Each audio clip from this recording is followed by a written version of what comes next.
Before we get into things, I need to talk about the difference between an objective statement and an objective rating. An objective statement, when it comes to film or media or art or whatever, is something like, this film was directed in 1996 and is a linear narrative and stars Leonardo DiCaprio. It's just facts about the film. An objective rating, however, is a way of determining whether something is good or bad based on some kind of mathematical matrix. That's what we're going to be talking about in this video. Let's awkwardly transition.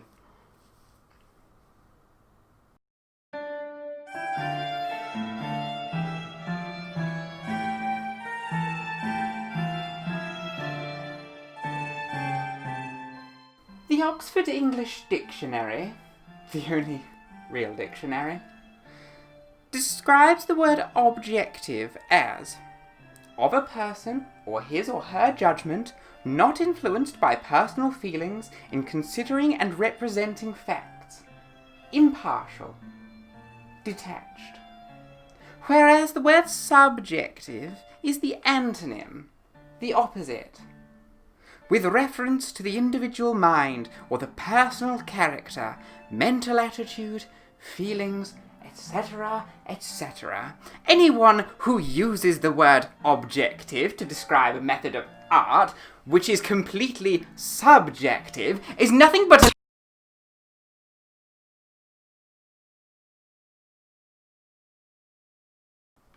Over the past year or so, I've noticed the trend online to describe media, particularly films, as objectively bad.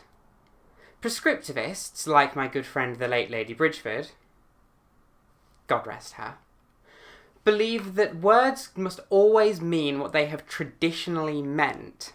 Thinking like a prescriptivist, it's easy to say that judging a medium of art as objective doesn't make much sense. After all, we're judging narratives and compositions of colour and art design and sound design that are created to make us react emotionally. I am, though, a descriptivist. I know words can change. It may bug people, but while the word literally used to mean not figurative or allegorical, as in the pirate nearly finished the marathon but he was literally a foot short, because of people's repeated use of the word, it now no longer means that. It now means figuratively, as in, lunch was 2 hours ago and I am literally starving to death. Therefore, as a descriptivist, it's easy to say, yes, a film can be objectively bad, because that's how the word is now being used. It's now being used to mean something that is based emotionally. It no longer means impartial and detached, it now means influenced by one's own personal feelings. But as I thought about this topic more, a thought dawned on me. Can a film be objectively bad in the traditional sense? Is there some way to determine not just, whether we don't enjoy a film or not, but whether that film, devoid of all personal feelings, can be objectively rated as bad or good? Now, there aren't many films that I actively hate. Not think are bad, but actively, really despise. So in order to find out an objective measure of goodness, we need to take a film that I hate, because I need to prove that I'm right in hating this film, that I hate it because it is objectively bad, and that's why I hate it, okay? Not because of my own personal feelings. This is all this video is. It's me trying to prove that I hate this film and I'm right for hating it. So what film will I try to rate? Well, I'll give you a bit of a hint. If you hadn't figured it out from the thumbnail or my now kind of ratty nail polish, you might be able to get it after this. So, the film is very divisive.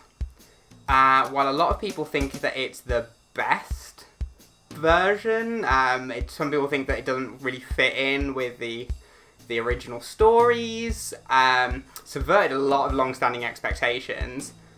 Some people actively hated it because of a character with pink hair. I am, of course, talking about Baz Luhrmann's Romeo plus Juliet. That thing about the pink hair criticism is actually true and comes from a New York Times review of Romeo plus Juliet in 1996. How the times have changed. No more reviews like that anymore. For those of you still wondering why I used the white and the red, like from The Last Jedi, it's obviously the blending of two different families, the Capulets and the Montagues. Yeah, it's not just a fake out. There's relevance.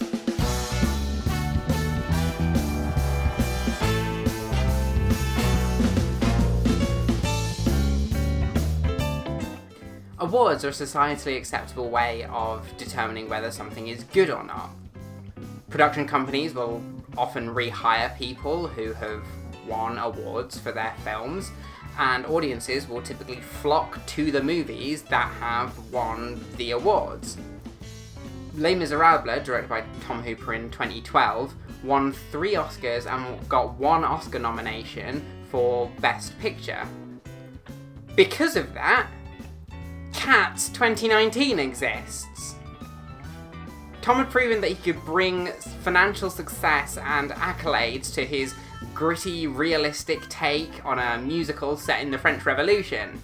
So he was hired to bring that same successful, gritty, realistic take to a musical about cats.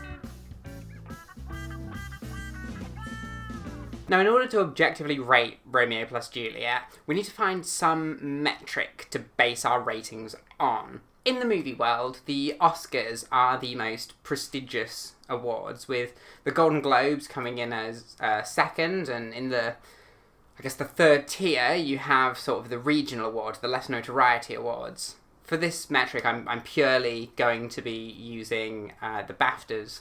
Like a good little British subject, I only care about what happens within the realm of Britain. On the flip side, you have the Golden Raspberries, often called the Razzies. They give out awards to bad films. So if you win an award, if you win a Razzie, your film is bad. To make this as objective as possible, I then took these awards and quantified the accolades. So I figured out that the best way to do this would probably be to give an Oscar win 3 points, a Oscar nomination or a Golden Globes win 2 points, a Golden Globes nomination or a BAFTA win 1 point. And then on the Golden Raspberry side of things, the way that you determine if a film is bad or not, a Golden Raspberry win is minus 2 points, whereas a Golden Raspberry nomination is minus 1 point. Based on this metric, Romeo plus Juliet gets a score of 5 points, which means that in 1996, the release year for Romeo plus Juliet, the awards body decided that a Shakespeare classic is as good as The Nutty Professor. Wait, hang on, what? That can't be right. It only just beat out the movie Twister. That film was nominated for 2 Razzies and won 1 of them.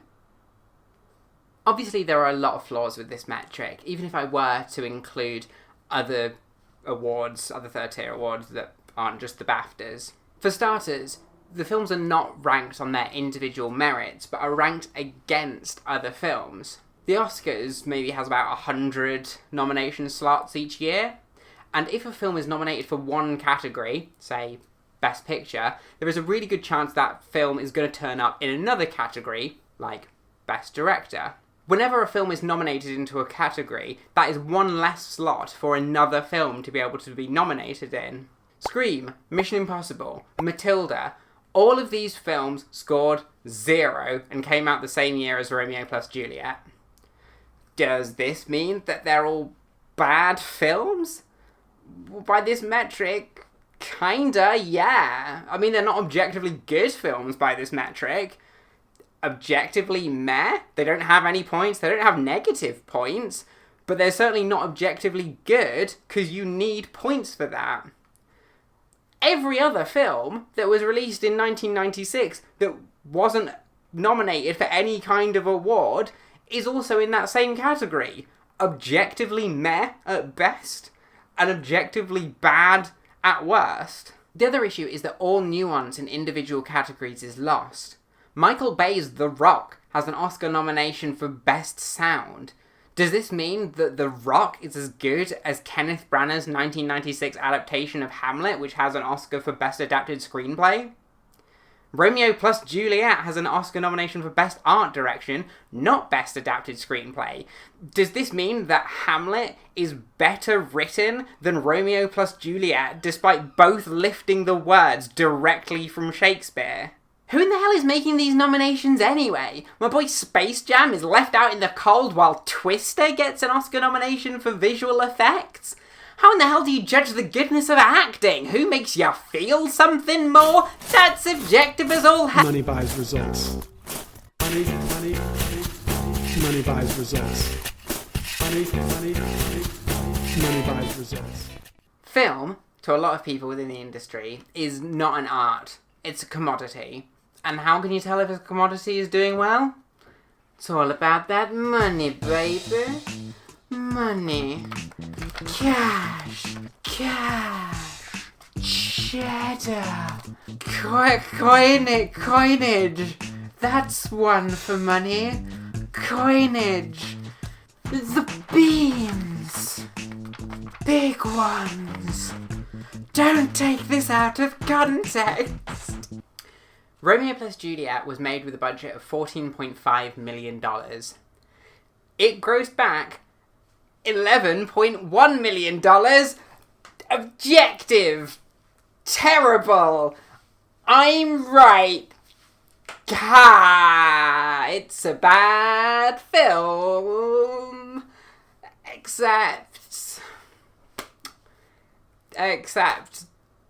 while it did make back $11.1 million, that was only on the opening weekend in the US. Its total US gross was $46 million, and worldwide it grossed $151 million. This film made back over 10 times its budget. If this is the metric that we settled with, this film wouldn't be objectively good, it would be objectively incredible.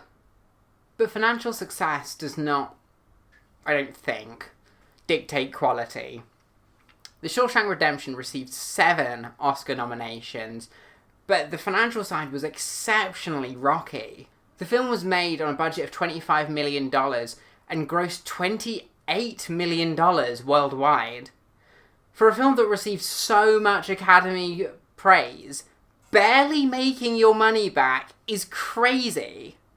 You could add to that list of films that barely or didn't make their money back such classics as Blade Runner, Raging Bull, Citizen Kane. According to this metric, these films shouldn't be held in such high regard as they're objectively meh at best. As I'm trying to be objective in all manners in this video, in order to figure out if those films were recognisable and held in high regard, like I said, I asked my friend Stefan from NoStringsPrd if he had heard of them. The only film Stefan actively knows anything about is Hitchhiker's Guide to the Galaxy, starring rapper Mos Def, and no shade on him, he's actually incredible in that film, and it's not a bad film. It's safe to say that if he knows these films, undiscovered tribes in the Amazon are also aware of them.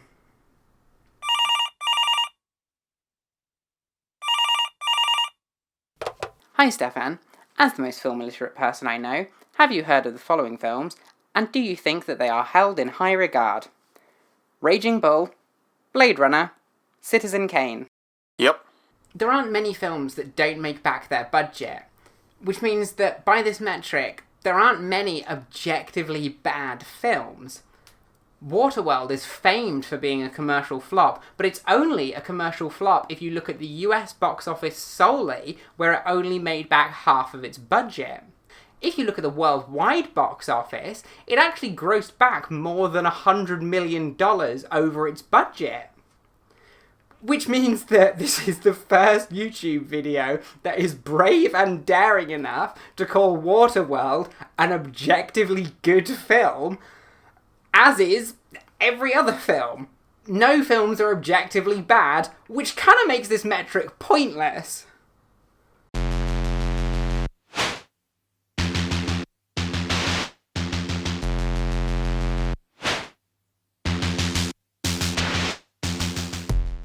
Some critics I've heard, and I use the term loosely, like to nitpick scenes to find flaws in a film that break the story or thematic rules of that film. This can be anything from choreography to continuity errors to breaking the established film's laws of physics. For instance, an 8-foot vertical leap is absolutely fine in Crouching Tiger, Hidden Dragon, but it would be a bit weird if Vito Corleone asserted his dominance by doing the same. Myself and a team of highly trained pedants watched Romeo plus Juliet and nitpicked every single flaw that we could find in the film. These included 11 technical errors, that means like sound and editing and CGI and framing, 32 continuity errors, and 1 plot hole. 44 errors, 44 reasons it's objectively bad, 44 reasons I am right to hate this film. Just look at this clip. Will you now deny to dance? A man, young lady, such a man.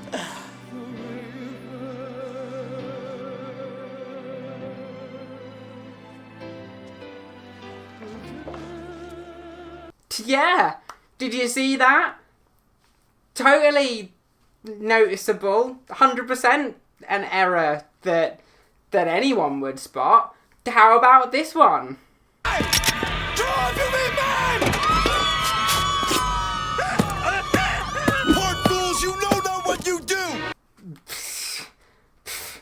Amateurs, am I right? Obvious mistake. Okay, alright, look, if you didn't get what the mistake was, nor did I. I don't see these sorts of errors when I watch a movie. I got this list of goofs and gaffs from IMDb. I don't notice them. I feel a bit dirty creating a metric based on them, but dirty I will be, because at least it's objective. To continue to test how good this metric is in judging whether something is objectively good or bad, I decided to take a look at all of the Oscar nominees and winners for that year just to see how many errors they had. And I immediately regretted it. Did you know that every film nominated for the 1997 Oscars for an editing award had flaws based on the edit? Did you know that every film nominated for a sound Oscar in 1997 had flaws based on the sound? In fact, it seems like every single film in existence has goofs. And this is meant to be objective, so I can't just assign an arbitrary number to how many errors are permissible. Like, oh, you got 7 errors in your film, at or below, therefore you're objectively good. But that 8th error, now you're an objectively bad film. No, it can't work like that. It either has to be 0 is an objectively good film because it's got no flaws, and then 1 error onwards means that it's objectively bad because your film is flawed. That's the only way that this metric can work. You can have films that are worse than other films. 320 errors is way worse than 7 errors. But you still have to have 0 flaws to be objectively good in this metric, which kind of means that every film is objectively bad, which is the exact opposite of the previous metric, which makes this one pointless. You know what, this was meant to be easy. This was meant to be that I just come up with some metric and it proves that Romeo plus Juliet is a bad film and every other film I like is good, and it just singles out Romeo plus Juliet and we could all move on, and that's all this was meant to be. But every time I come up with a metric, it seems to fail by making everything good or everything bad. And reviewers get paid to do this, so they've obviously got some formula, some mystic magic that says whether a film is good or not. So how the hell do they do it?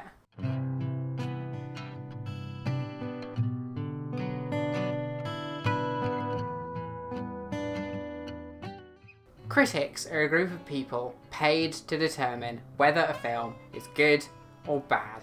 Before I can get into any sort of metric to figure out how they do this rating of good and bad, we need to talk about the difference between a paid professional reviewer and a public-based review aggregate website. Professional critics have two functions. Number one is they try and assess what the public, the unwashed masses, will think of a film when they watch it, whether they'll enjoy it, what parts they will react emotionally to. And number two is they try to deconstruct the narratives and technical aspects of a film, figure out what does and doesn't work, in order to highlight the themes and the meaning of the film and shed some new light on those aspects for the public so that they can then watch the film through that new light. The critics typically then assign a score to the film based off a combination of those two things. Public-based review aggregate websites cut to the chase. They don't need to speculate about what a wider audience will think, because it just asks the wider audience what they think. The issue is that the wider audience can rate something 5 stars or 1 star based on absolutely nothing that no one else cares about. Too many boats in Pirates of the Caribbean. 1 out of 10. I'm glad everyone uses the superior Sony technology in Amazing Spider-Man. Certified fresh. I don't speak Spanish, therefore I couldn't understand Pan's Labyrinth. 1 star. Therefore it's really hard to determine whose rating counts more towards whether a film is good or not. Is it the professional who's using, typically, a greater knowledge about film and narratives to speculate what the wider audience might feel while also deconstructing the film? Or is it these public-based review aggregate websites where, yeah, you're going to have a lot of these people who do know about film or know about what they like and are making sound judgments based on what they know, but also have these absolutely insane people who are rating things 1 or 5 based on nothing? For both metrics, I've converted 5-star systems and non-decimal systems into a percentage system. This allows me to accurately say how good a film is. 1 out of 10 becomes 10% good, and 1 star out of 5 becomes 20% good. 0 to 49%, there is less good than there is bad, so the film is objectively bad, and 51% to 100%, there is more good than there is bad, which means it's an objectively good film. 50% is very much a neutral ground, and it's simultaneously both objectively good and objectively bad, while also being neither. Romeo plus Juliet has a professional average of 63.1%. This is based off the average of critic averages from Metacritic and Rotten Tomatoes, or for my American audience, Rotten Tomatoes. The Rotten Tomatoes critic average is based off 64 reviews, whereas the Metacritic review average is based off 20 reviews. It's pretty safe to say that those 20 reviews are actually repeated in the Metacritic and Rotten Tomatoes review count, but that's not definite, so that's why I've taken the average of the critic averages for both. The public score for Romeo plus Juliet is 69.9%. This is based off the Metacritic average, the Rotten Tomatoes average, and the IMDb average. Like with the professional score, it's kinda safe to say that there is a lot of repeats over the 3 platforms, but, that's not a definite, so that's why the average of the averages was taken again, and we do our best. At first glance, this is actually a pretty good system. Who knew? Something that's been set up for a long time works. Or does it? What is the difference between 63 and 69? If you say it's 6, you're wrong. In 2005, George Beezer and Robert Schindler published an article entitled Direct Evidence of Ending Digit Drop-Off in Price Information Processing. Their study found that if an item is priced for $4.99 instead of $5, in general, people assume that it costs closer to $4 than it does $5. People are used to looking at the first number and putting all of the weight on that number alone. So it's safe to assume that to most people, the difference between 63 and 69 isn't actually 6, it's 0, because they see both number as 60, despite the public review score being infinitely closer to 70 than 60. So Romeo plus Juliet is perceptively 60% good and 40% bad in both professional and public cases, despite the public review being more towards 70% good and 30% bad. And there's also this other issue that this sort of plays into, and that's that the public reviewers tend to vote on extremes only. In 2009, YouTube moved from a 5-star rating system to a thumbs up, thumbs down system. By the way, if you made it this far, leave a thumbs up below and hit subscribe and do all the usual things. Comment that this video is objectively meh. There you go. If you made it this far, comment this video is objectively meh. Leave me a thumbs up and subscribe. YouTube had noticed that people tended to vote 5 stars if they liked a video, 1 star if they didn't like the video, and if they just thought it was okay, they just didn't vote. In 2012, Netflix moved to a similar system of thumbs up, thumbs down, citing the same reasoning as YouTube. People were just voting 5 stars if it was good and 1 star if it was bad. A binary thumbs up, thumbs down system seemed to make more sense. People were only voting the extremes. This means that public review aggregate websites are always going to be slightly off. Yes, there are going to be people voting 7 out of 10 on IMDb, but there are going to be a lot of people voting 10s or 1s and no numbers in between. So maybe we just go for the professional scores? I mean, we use the same metrics and everything, but we just leave the determination of what's good and bad up to the professionals because they don't think as much in extremes. Here are some reviews of Romeo plus Juliet that proves that leaving it up to the professionals is an objective way of measuring goodness and badness. Lerman imposes an often maddening MTV editing style, creating a hectic swirl around Leonardo DiCaprio's hormone-addled Romeo and Claire Danes' giddy Juliet. For all the hubbub, the film succeeds in relating Shakespeare to modern times, thanks mainly to the use of energetic pop music and the gameness of its performers. 75 out of 100. The picture, which opens today, was directed by Buzz Lerman and updates the play by placing it in a stylized modern setting and giving it a loud rock and roll soundtrack. The result is embarrassing. Quick cuts and shaky handheld camera work, bad acting, and lots of attitude. 0 out of 100. Donald McAlpine's cinematography and Catherine Martin's production design generate continually dizzying images. Leguizamo and Sorvino are giddily over the top in their supporting roles, along with Pete Postlethwaite as a hit priest Friar Lawrence. Nellie Hooper's score allows some delicate, Mascagni-like intermezzos in and among the pounding dance music and alternative rock anthems. The movie has a huge sense of style. The performances are all over the top, but consistently, ardently so. 90 out of 100.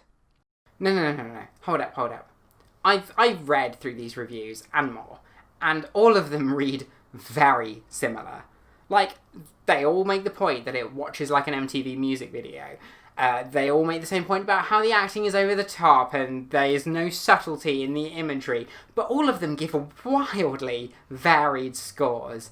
Some love those things, and some hate them. I hate how unsubtle this movie is. I hate how the once vague homosexuality of Mercutio is dialed up to 11 by making him a flamboyant drag queen. I hate how the word sword and rapier is written on the side of guns as if that's clever. I hate how jittery the camera is, because jittery is exciting! Whee! I understand that those things were in the movie to make it to feel fresh and fun and exciting and bring it to a new age, and I get that Baz Luhrmann wanted it to feel very MTV, and the critics did a very good job of highlighting that, but maybe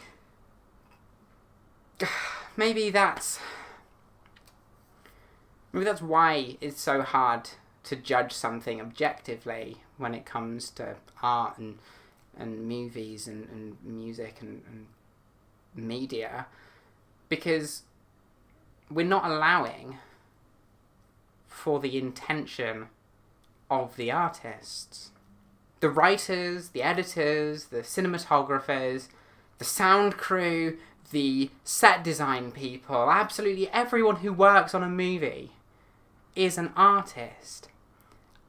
And I know that there's a lot of talk around the death of an author and how you can still find meaning in something even if the author or the artist or whatever didn't intend for that meaning to be there, and it's up to people's own interpretation of intention to draw out meaning. But surely the intention of every single creator is to make an audience member feel something.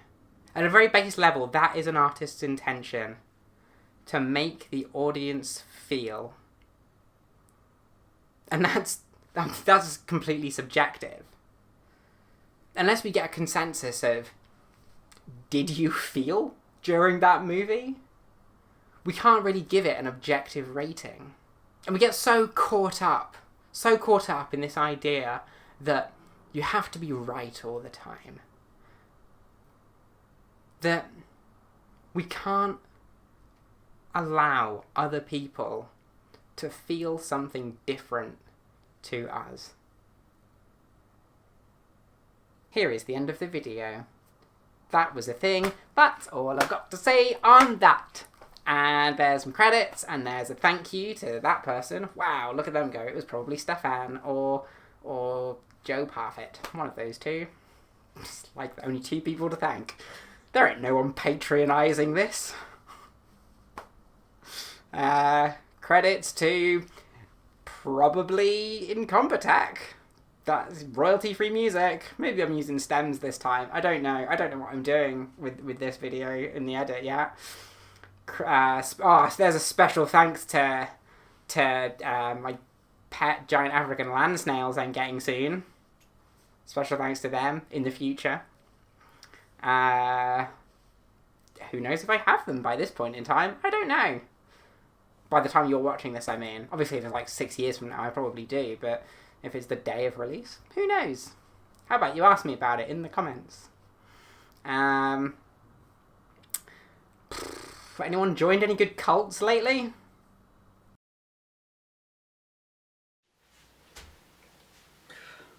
My God, I've got a splitting headache.